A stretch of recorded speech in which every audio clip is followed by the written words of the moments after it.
સો 92 વર્ષના બા આવ્યા છે યોગદાન આપવા માટે અને આપણને 1 લાખ રૂપિયાનો સહયોગ આપ્યો છે. બા કેમની પ્રેરણા છે તમને લાખ રૂપિયા આપવાની? બસ ભગવાનની ઈચ્છા હતી. એવું? કઈ રહો છો તમે?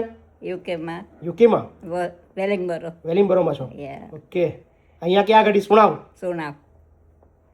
વાહ, કેવી લાગી અમારી સંસ્થા? સારી છે, બધી વ્યવસ્થા સારી છે. મુલાકાત કરી બધા વડીલોની? કરીને સુવિધા બધી સારી છે? કમ્પ્લીટ? કમ્પ્લીટ. મજા આવે એવું છે? યા. વાહ. વિડીયો જુઓ છો અમારા? હું જોયું નથી અત્યાર સુધી. બરાબર. આ તો મારે એક વખત વિચાર થયો કે મારે આવી રીતના દાન કરવું છે. વાહ. એ હિસાબે પછી કોઈએ મને બતાવ્યું કે આ જગ્યા આ છે. જગ્યાએ જાઓ. વાહ ભાઈ વાહ. જેને બતાવી એનો પેલા એમને થેન્ક યુ કહી દો કે થેન્ક યુ ભાઈ, તમે જે બી છો. તમારા ખાલી એક ઈશારાથી, તમારા એક સહયોગથી બા અહીંયા લંડનથી છેક અમારા સુધી પહોંચ્યા છે. સો જોઈને કેવું લાગ્યું તમે? સારું લાગ્યું. બીજાને મોકલશો અહીંયા? હા, જરૂર જરૂર. Thank you. Yeah. 92 વર્ષે બી તમારી મતલબ આ શક્તિ અને આ તાકાત, અને અમે ઈચ્છીએ કે તમે 100 વર્ષ પૂરા કરો, 10 વર્ષે આગળ આવો આરામથી. બરાબર ને? યા. થેન્ક યુ બા.